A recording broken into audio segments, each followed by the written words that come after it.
Hey, brothers and sisters, I hope you're having a blessed day. I'm going to talk to you about Ezekiel, and we're going to be looking in the third chapter, and within this here about the watchmen of Israel. I hear a lot of times people will say, don't judge, or you will be judged. And I think people they really have misquoted, misunderstood what that actually is entailing.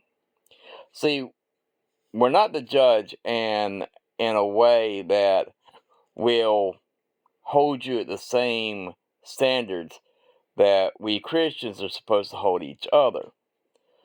But we have to understand that there is correction that must be given, and that in that we by God, and Ezekiel really explains this very well in the third chapter.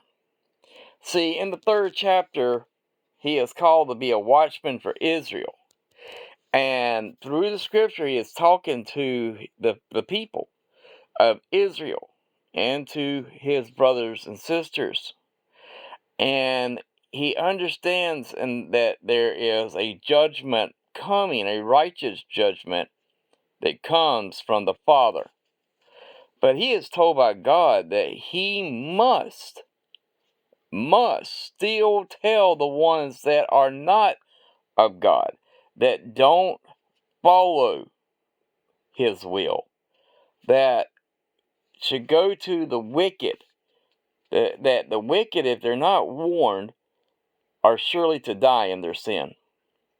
And that if he's not warning nor speaketh to warn the wicked from his wicked way, to save his life, that same wicked man shall die in his iniquity, shall die in his sin, in his perversion, in his confusion, in his self-made beliefs. But his blood, and this is what every Christian needs to pay attention. We're not to push them away, but we are to warn them that the life that they're living is wicked, and that there is a righteous judgment coming, a judgment from God, from Jesus Christ.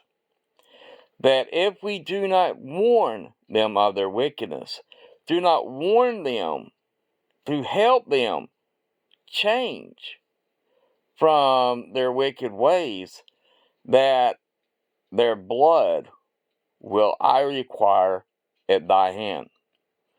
God lets us know immediately if we do not turn and follow and tell a wicked generation.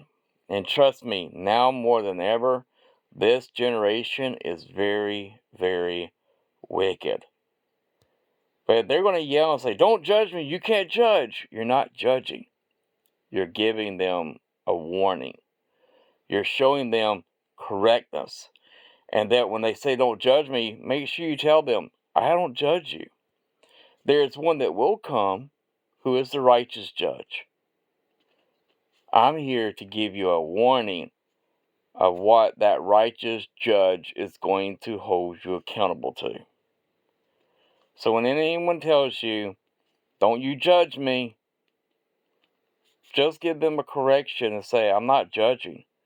I'm wanting to correct you, to warn you of your wicked ways. Because I too was wrapped up in wickedness. Too was wrapped up in sin. I too was wrapped up in my own way of thinking of righteousness. And I did not have the righteous mind that God gives every true believer in Jesus Christ. That he gives us and tells us to show you in our lives, give our testimonies, tell you what we did in our wickedness. And that it was somebody that came along like you are now, giving them a warning so that they won't be wrapped up in their iniquity, because you want to deliver their soul. You want to help them. You want to, if you have to, be a stumbling block before Him, because you want Him to turn from their wicked ways. It's not judgment, brothers and sisters.